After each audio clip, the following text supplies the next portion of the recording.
नमस्कार, बहुत स्वागत है आपका। आप देख रहे हैं किस्मत कनेक्शन और मैं हूं आपके साथ शैलेंद्र पांडे। सावन का पावन महीना चल रहा है और शिवार्चन, शिव जी की पूजा बिना शिवलिंग के संभव नहीं है। शिवलिंग पर हम अलग अलग वस्तुएं अर्पित करते हैं और अलग अलग वस्तुएं अर्पित करने से हमारी विभिन्न मनोकामनाएं पूरी होती हैं। तो आज हम आपको अपने कार्यक्रम में बताएंगे कि शिवलिंग पर क्या अर्पित करने से आपकी कौन सी मनोकामना पूरी होगी। हम आज आपको बता रहे हैं कि अपनी अलग अलग मनोकामनाओं को पूर्ण करने के लिए शिवलिंग पर क्या अर्पित करना चाहिए। सबसे पहले जानते हैं कि शिवलिंग की महिमा क्या है। देखिए, शिवलिंग को शिव जी का निराकार स्वरूप माना जाता है और शिव पूजा में शिवलिंग की सर्वाधिक मान्यता मानी जाती है। शिवलिंग में शिव और शक्ति दोनों समाहित होते हैं, दोनों पाए जाते हैं। शिवलिंग की जब कोई व्यक्ति उपासना करता है तो केवल शिव जी की ही नहीं बल्कि शिव और शक्ति दोनों की उपासना संपूर्ण हो जाती है। शास्त्रों में विभिन्न प्रकार के शिवलिंगों की पूजा करने का प्रावधान पाया जाता है।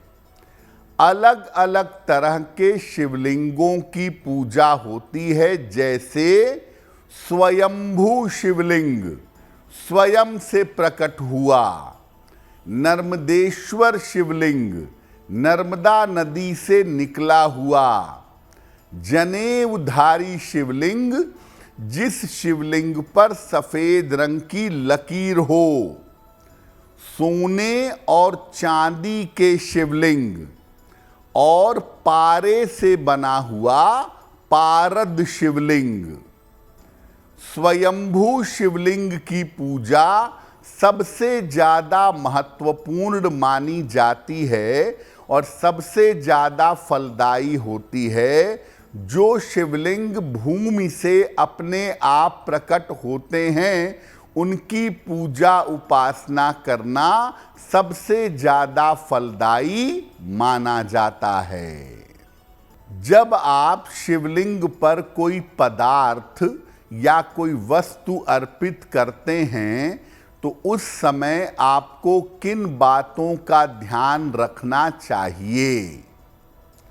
शिवलिंग पर अगर आप जलीय पदार्थ अर्पित करते हैं, अगर लिक्विड चीज अर्पित करते हैं तो उसकी धारा बना करके शिवलिंग पर अर्पित करना चाहिए। अगर आप कोई ठोस पदार्थ अर्पित कर रहे हैं, फल, फूल, भांग, धतूरा, तो दोनों हाथों से उसे शिवलिंग पर लगाएंगे। शिवलिंग पर कुछ भी अर्पित करेंगे, अंत में शिवलिंग पर जल जरूर चढ़ाएंगे। शिवलिंग पर तामसिक चीजें अर्पित नहीं करनी चाहिए और मारण प्रयोग, किसी को नुकसान पहुंचाने के लिए, किसी को कष्ट देने के लिए भी प्रयोग शिवलिंग पर नहीं करना चाहिए। जब आप शिवलिंग पर जल अर्पित कर रहे हैं, दूध अर्पित कर रहे हैं, शहद अर्पित कर रहे हैं, तो कुछ भी अर्पित करते समय किस मंत्र का जप या किस मंत्र का उच्चारण करना चाहिए। देखिए, शिवलिंग पर जब अलग अलग वस्तुएं अर्पित की जाती हैं तो उसे रुद्राभिषेक कहते हैं और रुद्राभिषेक के समय रुद्रा अष्टाध्यायी का पाठ किया जाता है। जब रुद्रा अष्टाध्यायी के पाठ के साथ शिवलिंग पर अलग अलग चीजें अर्पित की जाती हैं तो ऐसा करने से उसे रुद्राभिषेक कहा जाता है। अगर आप रुद्राष्टाध्यायी का पाठ न कर सकें तो एक मंत्र का जप करते हुए शिवलिंग पर अलग अलग चीजें अर्पित करेंगे। मंत्र देखिए स्क्रीन पर। मंत्र है ओम नमः शंभवाय च मयो भवाय च नमः शंकराय च मयस्कराय च नमः शिवाय च शिवतराय च। ये कहते हुए आप शिवलिंग पर अलग अलग वस्तुएं अर्पित कर सकते हैं। और अगर ये भी आपको कठिन लग रहा है तो मन में लगातार नमः शिवाय का जप करते जाएं और अलग अलग वस्तुएं शिवलिंग पर अर्पित करते जाएं। अलग अलग चीजों से भगवान का अभिषेक करते जाएंगे। अब आपको बताते हैं कि शिवलिंग पर क्या अर्पित करने से किस तरह का लाभ व्यक्ति को प्राप्त होता है।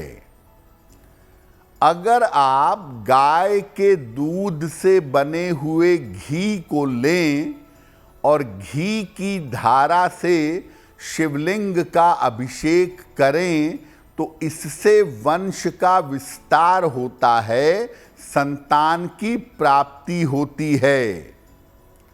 इक्षु रस यानी गन्ने के रस से अगर आप अभिषेक करें तो मनोकामनाएं पूरी होती हैं और कुंडली के दुर्योग, कुंडली के खराब योग नष्ट हो जाते हैं। अगर दूध में शक्कर मिलाकर इस दूध से शिवलिंग का अभिषेक किया जाए तो व्यक्ति ज्ञानी और विद्वान होता है। अगर आप शिवलिंग का अभिषेक करें शहद से तो पुरानी से पुरानी बीमारियां आपकी नष्ट हो जाती हैं। गाय के दूध से अगर आप शिवलिंग का अभिषेक करें तो आपका स्वास्थ्य बेहतर होगा, आयु लंबी होगी, आरोग्य और लंबी आयु की प्राप्ति होगी। जल में जरा सा शक्कर मिलाकर अगर शिवलिंग का अभिषेक किया जाए तो संतान प्राप्ति आसानी से हो सकती है। अगर आप भस्म से अभिषेक करें शिवलिंग का तो व्यक्ति मुक्ति और मोक्ष प्राप्त कर लेता है। शिवलिंग पर सरसों का तेल अर्पित करके भी अभिषेक किया जाता है, लेकिन ये मारण प्रयोग है, सामान्यतः ऐसा नहीं करना चाहिए। वैसे शास्त्र कहता है कि भगवान सूर्य को नमस्कार प्रिय है, भगवान विष्णु को अलंकार प्रिय है और भगवान शिव को जल प्रिय है। इसीलिए आप कुछ नहीं कर पाते तो शुद्ध जल अगर शिवलिंग पर अर्पित करके प्रार्थना करें तो इससे भी आपकी मनोकामनाएं पूरी होंगी। अगर आप मुझसे जुड़ करके अपनी समस्याओं का समाधान चाहते हैं और चाहते हैं कि आपकी समस्याओं को ज्योतिष के माध्यम से सुलझाया जाए तो आप हमसे संपर्क कर सकते हैं, जुड़ सकते हैं एस्ट्रो तक पर।